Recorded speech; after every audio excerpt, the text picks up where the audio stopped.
Black Tantrism. Within the perpetual snow of the millenarian Tibet, frill of so many traditions, there exist diverse black tantric schools. Miserable will be the one who affiliates herself or himself to those tenebrous schools. It were better for him or her that a millstone were hung about his neck and be cast into the sea. Luke 17:2. The fundamental basic objective of the Black Tantric schools is the development of the abominable Kundabuffer organ or tail of Satan. While sexual yoga teaches that the igneous serpent of our magical powers awakens with the contact of the solar and lunar atoms of the seminal system in the triveni, close to the coccyx, in order to initiate its march inward and upward through the medullary canal. However, the black yogis from the clan of Dagdugpa never perform the contact of the solar and lunar atoms inside the organism.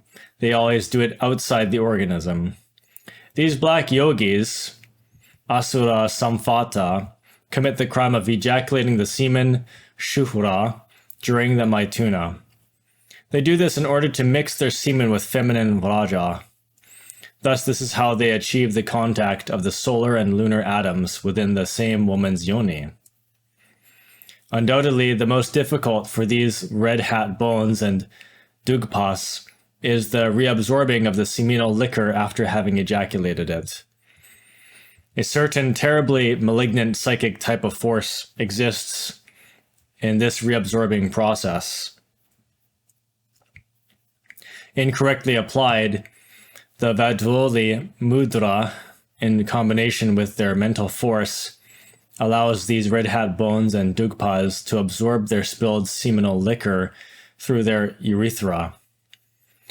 During the ordinal sexual contact, the intellectual animal spills millions of solar atoms of very high voltage.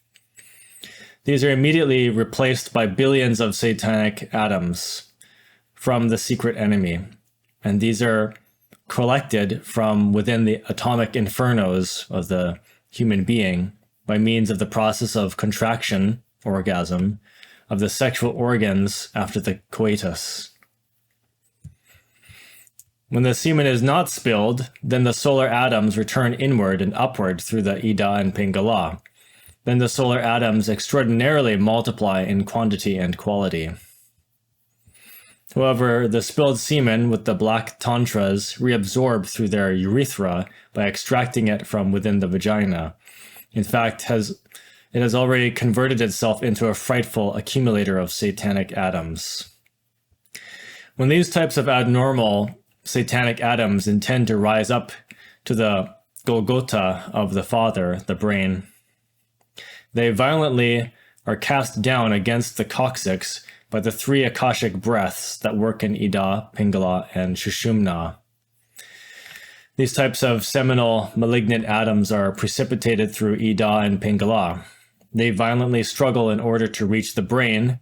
However, all of their efforts are useless because the three Akashic breaths cast them down against that region of the coccyx, where a malignant atom has its habitat and also the power to place the abominable Kundabuffer organ into activity. Within any ordinary person, the igneous serpent of our magical powers remains enclosed within the coccygeal center. It is coiled up in a marvelous way 3.5 times. We convert ourselves into angels when the serpent rises through the medullary canal. However, we convert ourselves into terribly malignant lunar demons when the serpent descends, when the serpent precipitates from the coccyx downwards into the atomic infernos of the human being. The rising serpent is the Kundalini. The falling serpent is the abominable Kundabuffer organ. When the serpent is rising throughout the medullary canal, it is the bronze serpent that healed the Israelites in the wilderness. Yet, the falling serpent is the tempting serpent of Eden the terrible serpent Python with 7 heads, which was writhing in the mud of the earth, and which Apollo furiously hurt with his darts. The abominable Kunda buffer organ confers onto the black tantric magicians terribly malignant psychic powers, or siddhis. The abominable Kunda buffer organ can never open the 7 apocalyptic churches of the Book of Revelation, which are the 7 vital centers of the dorsal spine, because it can never succeed in rising through the medullary canal. However, the abominable Kunda buffer organ can place the antithesis of the 7 churches into activity. The antithesis are 7 malignant centers, or 7 tenebrous chakras of the lower abdomen. Muslims affirm that the inferno has 7 gates and that these exist in the lower abdomen. The abominable Kunda buffer organ has the power of opening those 7 gates.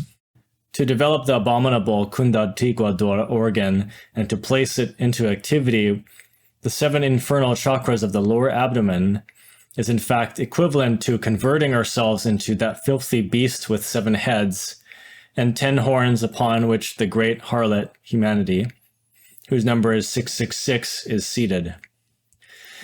Those who commit the crime of developing the abominable Kundaratiguador organ divorce themselves from their immortal spiritual triad and sink forever into the infernal worlds.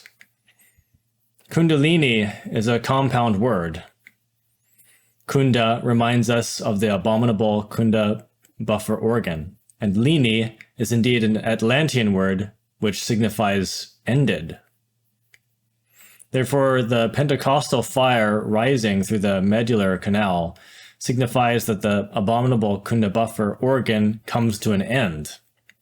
The fire of the Holy Spirit ascending throughout the medullary canal opens the church of Ephesus, coccygeal chakra, opens the church of Smyrna, prostatic or uterine chakra, opens the church Pergamos, umbilical chakra. It opens the church Thyatira, the church of the heart.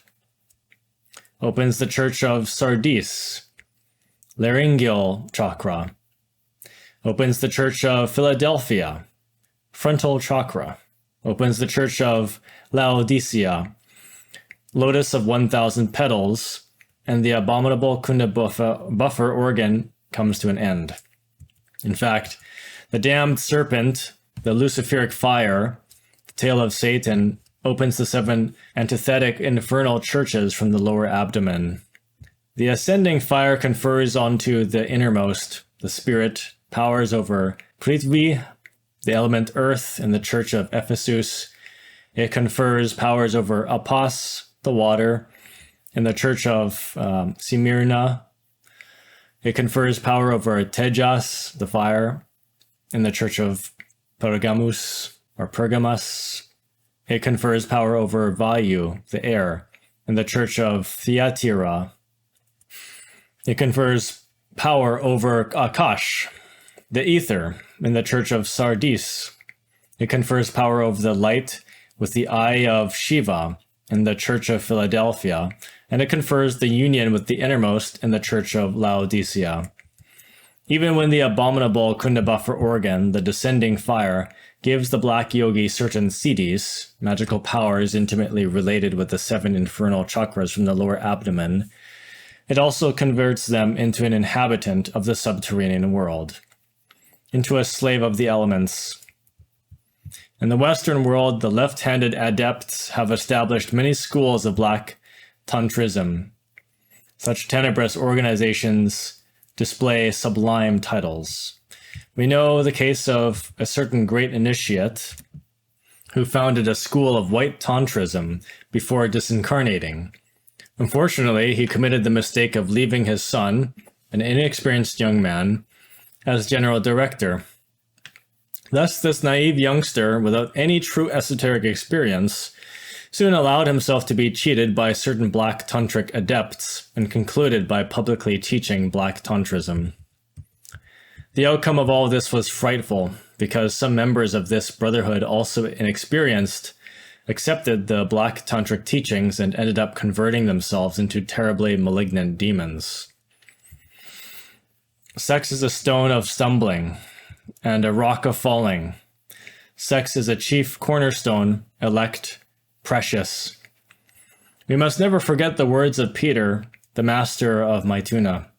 Peter warned us against the false prophets and false masters, who in disguise and with sublime and ineffable false appearances, introduce many destructive heresies, much black tantrism and pernicious particles, or practices, Follow, beloved Gnostic brethren, the straight path, the path of perfect chastity, the path of absolute sanctity, and great sacrifice for our fellow men.